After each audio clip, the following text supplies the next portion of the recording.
بسم اللہ الرحمن الرحیم وللہ غیب السماوات والارض، اور اللہ ہی کے لیے ہے غیب آسمانوں کا اور زمین کا۔ اللہ کے پاس یہ غیب علم آسمانوں کا اور زمین کا، اللہ کے علاوہ کوئی غیب نہیں جانتا ہے۔ تو یہ غیب ہوتا کیا ہے؟ جو مخلوق سے پوشیدہ ہو اور عقل سے بھی سمجھ نہ آ سکے، اور جو حواس خمسہ ہے، آنکھ ہے، زبان ہے، یہ کان ہیں، یہ ہاتھ ہیں، یہ سونگھنے کی حس ہے، ان سے بھی سمجھ نہ آئے، ان سے جو ہٹ کر ہو وہ غیب ہوتا ہے۔ تو یہ غیب صرف اللہ کے پاس اور اسی غیب میں سے ایک ہے قیامت۔ وما امر الساعۃ، اور نہیں ہے قیامت کا معاملہ الا کلمح البصر، مگر آنکھ کے جھپکنے کی طرح۔ اور اس میں سے جو غیب ہے اس میں سے ایک قیامت ہے، اور قیامت کے بارے میں کسی کو بھی معلوم نہیں کب آئے گی، حتیٰ کہ مقرب فرشتوں کو، انبیاء کرام کو، رسول اللہ صلی اللہ علیہ وسلم کو بھی معلوم نہیں تھا قیامت کب آئے گی۔ یہ غیب کا علم صرف اللہ کے پاس ہے، اور اس کا جو معاملہ ہے، اس کی کیفیت کیا ہوگی؟ آنکھ کے جھپکنے سے کی طرح ہوگی، او ہو اقرب، یا اس سے بھی زیادہ قریب، بلکہ او کا معنی یہاں ہوتا ہے بل، بلکہ او کا معنی بلکہ اس سے بھی قریب ہے۔ آنکھوں کا جھپکنا جتنی جلدی ہوتا ہے نا، اس سے بھی جلدی قیامت آنے والی ہے۔ یعنی ایک تو ہے نا اس کا معنی کہ جب آئے گی تو آنکھ جھپکنے کے مطابق آ جائے گی، اس سے بھی جلدی آ جائے گی، لیکن اس کا معنی یہ بھی ہو سکتا ہے کہ اللہ کے ہاں یہ جو قیامت آنے والی ہے نا، پتہ نہیں کس دن آنے والی ہے، اللہ کے نزدیک یہ آنکھ کے جھپکنے کے برابر ہے، اتنی دور ہے۔ مثلاً ہمارے حساب سے تو پتہ نہیں کس دن آئے گی نا، ہم تو زندگی گزار رہے ہیں، علامات قیامت آنے والی ہے، پھر یہ بھی پتہ ہے کہ جمعے کے دن آئے گی، یہ ہم اس کو کچھ دور سمجھتے ہیں، لیکن اللہ تعالیٰ کے ہاں یہی جو دوری ہے نا، اللہ کے ہاں یہ آنکھ کے جھپکنے کے برابر یا اس سے بھی، بلکہ اس سے بھی قریب ہے۔ جیسے واحد آتی ہے نا، انہم یرونہ بعیدا ونراہ قریبا، ہم وہ سمجھتے ہیں کہ یہ بہت دور ہے اور ہم اس کو بہت قریب سے دیکھتے ہیں، بہت قریب سمجھتے ہیں، اس کو دیکھتے ہیں۔ تو یہاں او کا معنی ہے بل، قیامت کا معاملہ آنکھ کے جھپکنے کے برابر ہے، بلکہ اس سے بھی قریب ہے۔ ان اللہ، بے شک اللہ تعالیٰ علی کل شیء قدیر، ہر چیز پر پوری طرح قادر ہے۔ اللہ تعالیٰ اس سے بھی جلدی لے کر آ سکتا ہے، ہر چیز پر پوری طرح قادر ہے وہ۔ واللہ، اللہ تعالیٰ نے اخرجکم، یہ جو ہے نا ہر چیز پر قادر ہے، اس کی آگے تفسیر ہے، وہ اور جگہ پر استعمال ہوئی ہے کہ اللہ تعالیٰ ہر چیز پر قادر ہے، تو پھر بھی لوگ نافرمانی کیوں کر رہے ہیں، وہ کئی جگہ پر بیان ہوا ہے۔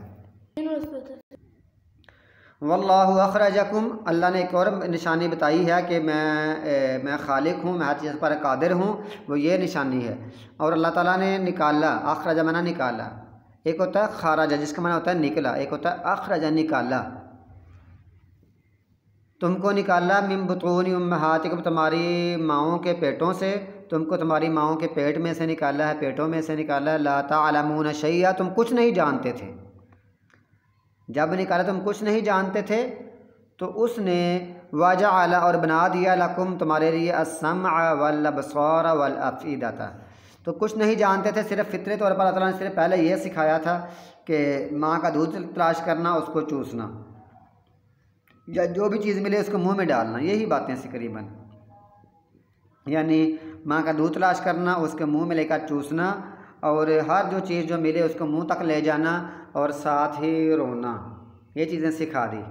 اور اس کے بعد پھر وجعل، اور بنا دیا تمہارے لیے سننا، والابصار والافئدہ، کان بنائے، والابصار، اور آنکھیں بنائی، والافئدہ، اور دل بنایا، دل بنائے، کان بنا دیے، آنکھیں بنا دیں، یہ تو پہلے بنائی ہیں نا، لیکن ساتھ ہی ساتھ اللہ تعالیٰ نے فرمایا لعلکم تشکرون، تاکہ تم شکر ادا کرو۔ تم ان چیزوں سے، اب تم ان چیزوں سے کتنے کام لیتے ہو، کانوں سے کتنے کام لیتے ہو، آنکھوں سے کتنے کام لیتے ہو، دل سے کتنے کام لیتے ہو، یہ دیکھیں، حتیٰ کہ انسان کے علاوہ باقی دنیا میں جتنی مخلوقات ہیں ساری، جس دن پیدا ہوئی تھی، جس دن وہ بنائی گئی تھی، اس دن سے لے کر آج تک اس نے کوئی ترقی نہیں کی ہے، کوئی ترقی نہیں کی، کسی بھینس نے، کسی گائے نے، کسی جانور نے کوئی ترقی نہیں کی ہے۔ وہ پہلے دن سے بھی پیدا ہوئے تھے تو چارہ کھا رہے تھے، پانی پی رہے تھے، یہی کام وہ کر رہے تھے۔ اگر بطخ تھی وہ جس دن وہ پہلے پیدا ہوئی تیر رہی تھی، آج دن کا وہ پانی پر تیر رہی ہے، لیکن انسان ترقی کرتے کرتے کسی دن پہلے کبھی انہوں نے یعنی پہاڑوں میں پتھر کی چھریاں بنا کر پہاڑوں میں اپنے گھر بنا لیے، کسی جگہ پر انہوں نے پھر لوہے کی چھریاں بنا لی، پھر انہوں نے اس طرح پہیے کو ایجاد کر لیا، پھر موبائل کو ایجاد کر لیا، ایجادات اور بلڈنگیں اور کیا کیا کچھ انسان نے کر لیا۔ یہ سب اللہ تعالیٰ کی دین ہے۔ اللہ تعالیٰ نے ان کو دل دیا ہے اور دماغ دیا ہے تاکہ وہ سمجھیں اور اس کے مطابق اس کو ترقی بھی کرتے رہیں۔ یہ سب اللہ تعالیٰ کی نشانیاں ہیں۔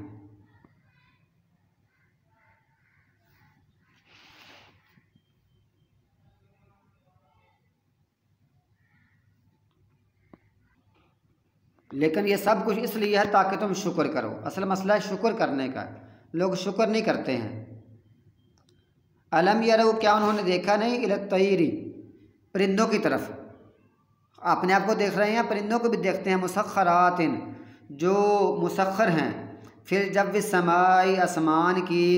فضا میں، آسمان کی فضا میں وہ مسخر ہیں، ما یمسکہن الا الرحمن، نہیں ان کو روکتا مگر اللہ تعالیٰ، اللہ کے سوا ان کو کوئی نہیں تھامتا۔ آسمانوں میں جو پرندے اڑ رہے ہیں فضاؤں میں، ان کو اللہ تعالیٰ ہی تھامے ہوئے ہے، ورنہ اللہ کے علاوہ ان کو کوئی نہیں تھام سکتا۔ ان فی ذالک، بے شک اس میں، لآیات، بہت سی نشانیاں ہیں، لقوم یؤمنون، اس قوم کے لیے جو ایمان لاتی ہے۔ ان تمام چیزوں میں بہت سارے نشانیاں ہیں اس قوم کے لیے جو ایمان لاتی ہے۔ جو الطیر ہے نا، یہ طائر کی جمع ہے، لہٰذا یہ ساری چیزیں نشانیاں ہیں کہ ایمان والے اس کو سمجھیں، اللہ تعالیٰ پر ایمان اپنا پختہ کر لیں، اور جو لوگ ایمان نہیں لاتے ہیں وہ بھی ایمان لے آئیں۔ اللہ فرماتا ہے وَقَلِيلٌ مِّنْ عِبَادِي الشُّكُورُ، اس کے باوجود تھوڑے لوگ ہی شکر کرتے ہیں۔ اچھا بندہ وہ ہے جو شکر کرے اور ایمان لے آئے۔ واللہ، اللہ تعالیٰ نے جعل لکم، بنا دی تمہارے لیے، من بیوتکم، تمہارے گھروں میں، سکنن، رہنے کی جگہ، تمہارے گھروں میں بھی جگہ بنا دی رہنے کے لیے۔ وجعل لکم، اور بنا دیا، لکم تمہارے لیے، من جلود الانعام، چوپاؤں کی یہ جو جلدیں ہیں، چمڑا ہے، کھال ہے، اس سے گھر بنا دیے، یعنی یہ گھر بنا دیے، جو گھر ہیں مٹی کے، یہ جو پتھر کے گھر ہیں، اینٹوں کے گھر ہیں، یہ بنا دیے تاکہ یہ رہنے کے لیے، اور ساتھ ہی بنا دیے تمہارے گھر جو چوپاؤں کے چمڑے یا کھال کے ہوتے ہیں، ان کے بھی گھر بنا دیے، جن کو ہم کہہ سکتے ہیں کہ یہ خیمے ہیں۔ تستخفونہا، تم اس کو ہلکا پاتے ہو، تستا کا معنی تم، تستخفون، یہ واو نون جمع کیا ہے بھائی، یہ لفظ ہے استخف یستخف، تستخفونہا، تم اس کو ہلکا پاتے ہو، یوم ظعنکم و یوم اقامتکم، تمہارے کوچ کے دن، جس دن تم یعنی کوچ کے وقت، یعنی سفر کرنے کے وقت، و یوم، اور ٹھہرنے کے وقت، قیام کے وقت یا قیام کے دن، قیام کے وقت، اور تم سفر کے وقت اس کو بڑا ہلکا پاتے ہو، آسانی سے ہوتی ہے۔ یہ جو لوگ سفر کرتے ہیں نا، مری کی طرف، مظفر آباد کی طرف، اور گلگت سکردو کی طرف، اور کھنجراب کی طرف، اس طرف جو سفر کرتے ہیں نا، یہ سوات کی طرف، کالام اور معلم جبہ، اور اس طرح یہ جو علاقے ہیں گرمائی مقام، یہ وہاں سفر کرتے ہیں، تو یعنی کہ یہ جو خیمے ہیں یہ بڑے آسان ہیں، وہاں یہ اپنے خیمے لگاتے ہیں، گھر بناتے ہیں، خیموں کے گھر ہوتے ہیں۔ وَمِن أَصْوَافِهَا، اور ان کی اون سے، یہاں اسواف صوف کی جمع، صوف کا معنی ہوتا ہے بھیڑ کی اون، یعنی بھیڑ کی اون سے، وَأَوْبَارِهَا، اور اونٹ کی یہ اون سے، یا اس کو پشم کہتے ہیں، اس سے، وَأَوْبَارِهَا وَأَشْعَارِهَا، اور بکریوں کے بال، یعنی بکریوں کے بال اور اونٹ کے یہ جو بال ہوتے ہیں وہ، اور یہ جو بھیڑوں کے بال ہوتے ہیں یہ، ان سے تم اساساً، یعنی آپ کہہ لیں کہ بھیڑوں کی اون سے، اونٹوں کی پشم سے، یہ بھی بال ہی ہوتے ہیں، اور بکریوں کے بال سے، بکریوں کے بالوں سے، اساساً ومتاعاً الی حین، اس کے ساتھ تمہارے گھر کا سامان ہے، اساس جس کو ہم کہتے ہیں فرنیچر وغیرہ، گھر کا سامان، متاعاً، اور فائدہ اٹھانا ہے، الی حین، ایک وقت تک، یعنی یہ آپ کہہ لیں یہ ایکسپائر بھی ہو جاتے ہیں، بعض دفعہ ایکسپائر ہوتے ہیں آہستہ آہستہ،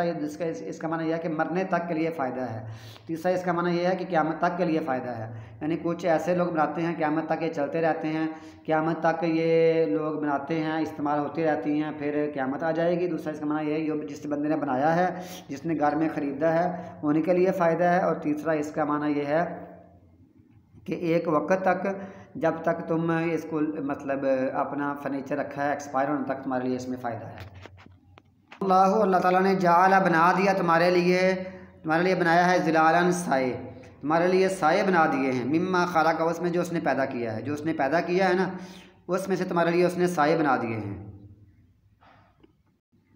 درختوں کے سائے ہیں، دیواروں کے سائے ہیں، کئی جگہ پر سائے ہوتے ہیں، تمہارے لیے سائے بنا دیے ہیں۔ وجعل اور بنا دیا، وجعل اور بنا دیا لکم تمہارے لیے من الجبال پہاڑوں سے اکنانن غاریں، یعنی پہاڑوں سے بھی غاریں بنائی ہیں، پہاڑوں میں غاریں بنائی ہیں، یہ بھی تمہارے لیے فائدہ ہے اس میں۔ جب کبھی سردی ہو یا گرمی ہو، جب کبھی آپ سفر میں جائیں پہاڑوں کی طرف تو غاروں میں جب بارش ہو جائے یا سخت گرمی ہو، دھوپ ہو، آپ اس میں اندر داخل ہو سکتے ہیں۔ بعض دفعہ خشک پہاڑ ہوتے ہیں، وہاں گرمی میں وہ کام آتی ہیں غاریں، اور جو سرد پہاڑ ہیں یعنی سردی کی طرف ہیں، جو ہریالے ہیں سبزہ والے ہیں، تو وہاں جب بہت سردی ہوتی ہے تو غاروں میں بیٹھ کر اپنا ٹھنڈ سے بچتا ہے، سردی سے بچتا ہے۔ اور اس نے بنا دیا تمہارے لیے سرابیل، قمیصیں بنا دی، ایسی قمیضیں جن کو اب زرہ کہہ سکتے ہیں، ان کو یہ قمیضیں بنا دی جو خاص ہمارے یہ کپڑے ہوتے ہیں، یہ بنا دیے تقیکم الحرہ، وہ تم کو بچاتے ہیں الحرہ گرمی سے، یہ تم کو گرمی سے بچاتے ہیں۔ سردی کا ذکر اس لیے کیا کہ سردی کا ذکر پہلے اس پارے کی اسی سورت کی پہلی آیت پہلے رکوع میں آ گیا ہے، اس لیے یہاں صرف گرمی کا ذکر کیا ہے۔ گرمی سے بچاتی ہیں، وسرابیل اور ایسے لباس بھی ہیں، ایسے قمیص ہیں، تقیکم بأسکم جو تم کو بناتے ہیں، تو جو تم کو بچاتے ہیں تمہاری جنگ سے، یعنی جنگ کے وقت لڑائی سے تم کو بچاتے ہیں، لڑائی ہو رہی ہو تو تم کو بچاتے ہیں، زخم نہ ہو جائیں، کوئی حملہ نہ ہو جائے، کوئی وار نہ ہو، تم کو اس سے بچاتے ہیں۔ کذالک اسی طرح جو تم وہ نعمتیں وہ مکمل کرتا ہے اپنی نعمت علیکم تمہارے اوپر، اپنی نعمتوں کو تمہارے اوپر مکمل کرتا ہے، لعلکم تسلمون تاکہ تم مسلمان ہو جاؤ، تاکہ تم فرما بردار ہو جاؤ، یعنی ہمارے گھروں میں، ہمارے بازاروں میں، ہمارے مکان، ہماری دکانیں، ہمارے پہاڑ، ہمارے دریا، ہر چیز میں ہمارے لیے نشانیاں ہیں، یہ نعمتیں ہیں ساری، تاکہ تم صحیح طرح فرما بردار بن جاؤ، صحیح طرح مسلمان ہو جاؤ۔ فَإِن تَوَلَّوْا پھر اگر تم پھر گئے، فَإِنَّمَا پس یقیناً سوائے اس کے نہیں صرف، انما کا معنی ہوتا ہے سوائے اس کے نہیں صرف، تو صرف علیہ کا تیرے ذمے البلاغ المبین کھلے طور پر پہنچانا ہے، اے نبی تمہارے ذمے صرف پہنچا دینا ہے، پیغام پہنچا دینا ہے، اگر یہ لوگ پھر جائیں تو ان کا معاملہ ہے، لیکن تمہارے ذمے واضح بالکل صاف ستھرا پیغام دینا ہے۔ یعرفون وہ پہچانتے ہیں نعمت اللہ کی نعمت کو، ثم ینکرون پھر وہ اس کا انکار کر دیتے ہیں، واکثرهم الکافرون ان میں سے اکثر لوگ کافر ہیں۔ اللہ کی نعمت کو یہ کیسے پہچانتے ہیں؟ یہ ساری نعمتیں جانتے ہیں کہ یہ جو پہاڑ ہیں، دریا ہیں، بادل ہیں، بارش ہیں، مکان ہیں، کپڑے لباس ہیں، گرمی سردی سے بچنے کے لیے اونٹ گائے اور بیل ہیں، اسی طرح یہ بکریاں، ان کی اون، ان کی کھالیں ہیں، یہ ساری فائدے ہیں، اس کو یہ نعمت کو پہچانتے ہیں لیکن پھر بھی اس کا انکار کر دیتے ہیں۔ اور اس کا معنی یہ بھی ہو سکتا ہے کہ رسول اللہ صلی اللہ علیہ وسلم کو یہ پہچانتے ہیں، اللہ کے رسول اللہ کی نعمت ہے تو اس کو پہچانتے ہیں، پھر بھی ان کا انکار کرتے ہیں، اکثر لوگ ان میں سے کافر ہیں۔